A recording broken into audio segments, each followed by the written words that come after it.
If somebody asked me what to do about the arts in Ireland, I would say what's really wrong is the place of the arts in education.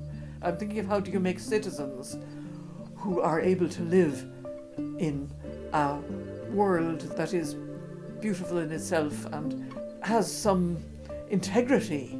And I think that the arts have a huge play in that, and I think education is where you have to start. Most people, when they go to college, it's the moment when their minds open up to something much larger than what they've known up to then, or they get chances, or they get time which they didn't have before, and that has to include an opening up to art. Being a poet, my sort of working definition of poetry would be a way of writing and speaking where you never have to say more than you mean, and I think that is quite useful in difficult times, whether that is a time of plague or a time of war. You need to know that people are not exaggerating, that they're not blurring the edges of what they're saying, because I think a lot of art is about perspective. It's about finding the angle. The way the poetry approaches language is, I think, of general cultural importance. Language art, poetry, you can't separate that from politics because language is constantly leading you up to what are political questions.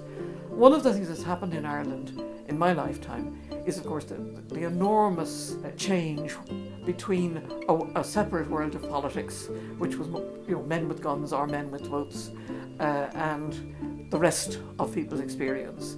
The way in which things which we would have thought of as private and personal have become issues, especially in this state since around the 1960s. There has been a complete revamp of the relationship between the personal and political, and I think art is often what mediates between those two elements. There's quite a lot of good education around literature, a certain amount around visual art and music, but it's always treated as a kind of top dressing. It isn't regarded as an essential part of people's education. Being an artist of any kind often means resigning yourself to a life of poverty and uncertainty. It has undoubtedly got a great deal better. I have known the people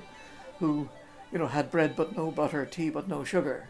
So things have changed for the better, but of course there is still an enormous amount of precarious work.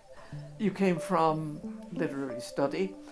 In my experience also, people who were elected to student unions and student organisations, but especially the people who were at the top of the student union and had that experience of dealing with the kind of things that come up unexpectedly. I think that was a very good starting out position for somebody in politics.